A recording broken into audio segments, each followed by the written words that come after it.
श्रीमद् भागवत जी का पूजन होता है, वहाँ कोई अकाल मृत्यु नहीं होता, निसंतान नहीं होता, निर्धन नहीं होता, और उस घर में सुखी और समृद्धि के साथ शांति भी बनी रहती है, क्योंकि ये परमात्मा नारायण आनंद स्वरूप हैं और ये परमात्मा नारायण ही में मन पर विराजित हैं।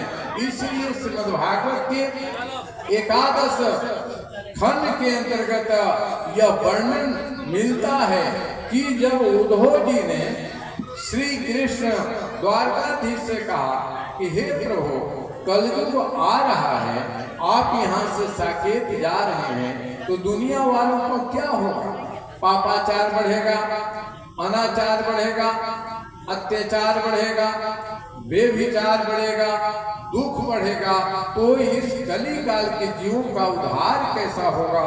यह कहते हुए उद्धव जी महाराज ने कृष्णचंद्र के चरणों में लौट गए।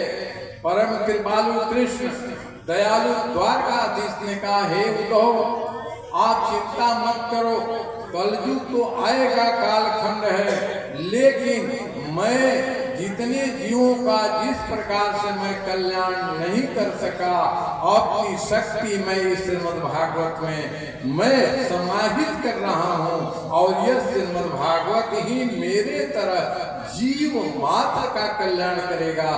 द्वारकाधीश देखते देखते इस श्रीमद् भागवत में प्रवेश कर गए। बोलिए श्रीमद् भागवत भगवान की जय। इसलिए श्रीमद् भागवत स्वयं भगवान हैं, और जहाँ भगवान होते हैं वहाँ आनंद ही होता है, जहाँ भगवान होते हैं वहाँ खुशी होता है, जहाँ भगवान होते हैं वही शांति होती है, वही पवित्रता होती है, वही मित्रता होती है। और जहाँ भगवान होते हैं वहाँ दरिद्रता का नाम लेश भी नहीं होता। ऐसे श्रीमद् भागवत की दिव्य कथा का आयोजन इस तिवारी परिवार ने किया है जगमंगल के लिए, जगत के जीवों के कल्याण के लिए। ये श्रीमद् भागवत का कथा का नाम मोक्षदायिनी कथा है। मोक्षदायिनी का क्या मतलब है? मोक्षदायिनी का मतलब ये है कि स्कूल में जितने लोग हो गए हैं, जो यहाँ से चले गए हैं 12 पीढ़ी तक, उस स्कूल में श्रीमद् भागवत के सप्ताह यज्ञ का विधिवत आयोजन होगा, उतने पीढ़ियों का तरन तारण हो जाएगा, मोक्ष हो जाएगा। धन्य है ये तिवारी जी का परिवार जो ऐसे दिव्य अनुष्ठान का आयोजन किया है। कई पीढ़ियों के एक साथ ये मोक्ष श्रीमद् भागवत प्रदान करेंगे, इसीलिए नाम इनका मोक्षदायिनी है। इतना ही नहीं, आगे भी 12 पीढ़ी होगी, वह भी पीढ़ी मोक्ष की अधिकारी बन जाएगी। माता सोनामती देवी ने यागी की पीढ़ी के लिए भी व्यवस्था कर दी है, उन्हें भी मोक्ष मिलेगा। मोक्ष का मतलब क्या है? मोक्ष का सीधा मतलब है कि हम इस संसार में 84 लाख योनियां हैं। 84 लाख योनि माने कुकुर, बियार, सियार, घोड़ा, गधा, बिलाल, कीट, पतंग, नाना प्रकार के जीव मिल करके 84 लाख योनि होते हैं।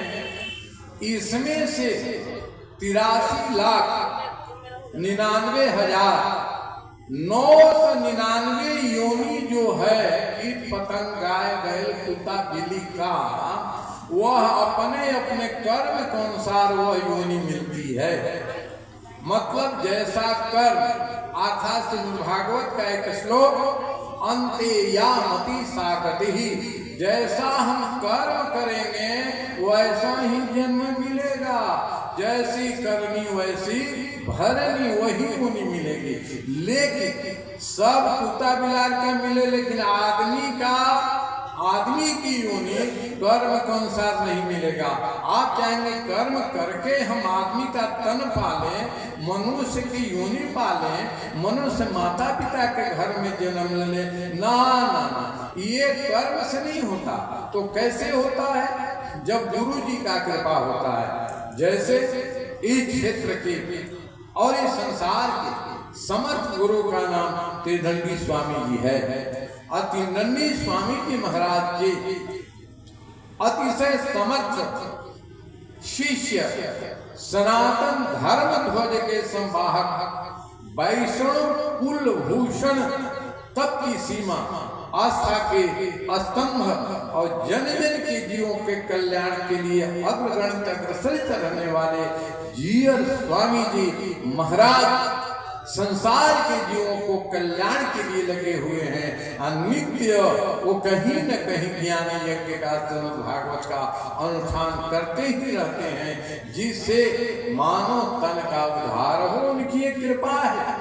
जो श्रीमद् भागवत को श्रवण एक बार कर लिया उसका कहते पुनर्जन्म न भवति, माने पुनः पुनः उसका जन्म नहीं होने वाला है। अगर जन्म हुआ भी तो मानव के तन में उसका जन्म होगा, कुत्ता बिल्ली सियार कुछ नहीं होगा, वह मानव का तन पाएगा। ऐसे सोना देवी के द्वारा ये श्रीमद् भागवत सप्ताह ये किया गया है कि हम मानव के रूप में आए तो मानव के रूप में आए, क्योंकि चाहे कुकुर बिलार घोड़ा गधा बैल हाथी कि भगवान का नाम ले लें, अब भजन कर लें तो उससे भजन होगा, उससे दान होगा, उससे पुण्य होगा। वह कोई शोभा यात्रा में जाएगा, कभी गंगा से जल कलश भर करके लाएगा, ना किसी योनि में यह सुलभ नहीं है। कुकुर कभी हवन करेगा, कुकुर कभी दान करेगा, कभी कभी पूजा करेगा, ना किसी योनि में सुविधा नहीं है। यह सुविधा केवल मानव योनि में ही है। यज्ञ भी कर सकता है, तप भी कर सकता है, जप भी कर सकता है, ध्यान भी कर सकता है, दान भी कर सकता है। यह केवल मानव तन को सुलभ है। तो जो भागवत को श्रवण कर लिया पुनर्जन्म न भवति, पुनर्जन्म नहीं होगा। तो 83,99,999 योनियां जैसी करनी वैसी भरनी। केवल मानव का तन ही हमारा है जो परमात्मा नारायण की कृपा से मिलता है। अर्थात जब नारायण हमारे माई बाप दुनिया के हैं, जिसे तमेव माता च पिता हम कहते हैं, वह जब इस जीव पर कृपा करते हैं तो मानव का तन देते हैं। इसीलिए माँ के गर्भ में जब जीव आता है, मलमूत्र के बीच उल्टा टंगा रहता है, तो भगवान से प्रार्थना करता है कि हे प्रभु मुझे बाहर निकालो, मैं बाहर जाऊंगा तो आपका भजन करूंगा, आपका भजन करूंगा। लेकिन जैसे संसार में आता है वह भूल जाता है। जब से जीव भय संसारी, जब से संसारी होता है बस भोग में लिपट कर रह जाता है। परिणाम क्या होता है कि पुनः कुकर सुकर की योनि में हो जाता रहता है, आना जाना लगा रहता है।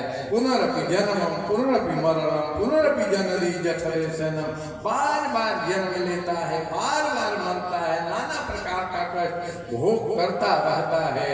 क्योंकि मानव को ये श्रद्धा है कि जब तब यज्ञ करके वह परमात्मा को प्राप्त कर सकता है, वह परमात्मा का दर्शन कर सकता है, आत्म साक्षात्कार कर सकता है।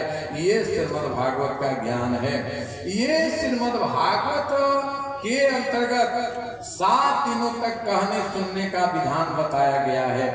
इस श्रीमद् भागवत में 18,000 श्लोक हैं, जिसे आचार्य वाचन करें, एक एक श्लोक का वाचन करेंगे। 18,000 श्लोक है, 12 स्कंद है और 335 अध्याय है। विचार करना, 335 अध्याय है, 18,000 श्लोक है, 12 स्कंद है और 7 दिन में ही इसका वाचन करना है। 7 ही दिन में वाचन क्यों करना है?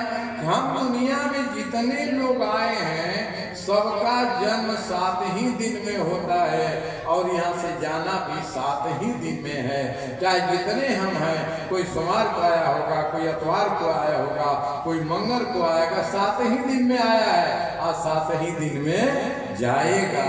इसलिए श्रीमद् भागवत कहते हैं चिंता मत कर, मेरे सप्ताह को श्रवण करो, 7 दिन में से किसी दिन में जाएगा, तुम्हारी मोक्ष की गारंटी मैं देता हूँ। बोलिए श्रीमद् भागवत भगवान की जय।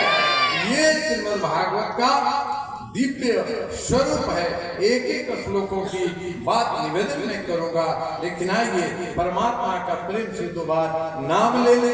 मैं भूल गया था, क्योंकि ये नौका जो बनी है संसार में, ये जल से हमें पार करने के लिए बनी है, जहाज समुद्र से पार करने के लिए बना है, लेकिन उस भव सागर को पार कराने में न नौका काम आएगा न जहाज काम आएगा, उसमें परमात्मा का नाम ही काम आएगा। कृष्णाय वासुदेवाय हरे परमात्मने प्रणत क्लेश नाशाय गोविंदाय नमो नमः। हमारे स्वामी जी कहते हैं ये महामंत्र है, जपन करना चाहिए। जिस घर में इस मंत्र का जपन होगा वहाँ दरिद्रता नहीं होगी, निसंतान कोई नहीं होगा। स्वामी जी महाराज यह भी कहते हैं परमात्मा का यह प्यारा नाम, जिसे श्रीमद् भागवत में बार बार यशोदा मैया कृष्ण की आरती उतारती है, जिस घर की दीवारों पर लिखा रहेगा वहाँ यमराज भी आकर के लौट जाएंगे। वह कौन सा है, उसका जपन पल भर के लिए कर लेते हैं, फिर कथा में प्रवेश करेंगे। श्री कृष्ण गोविंद हरे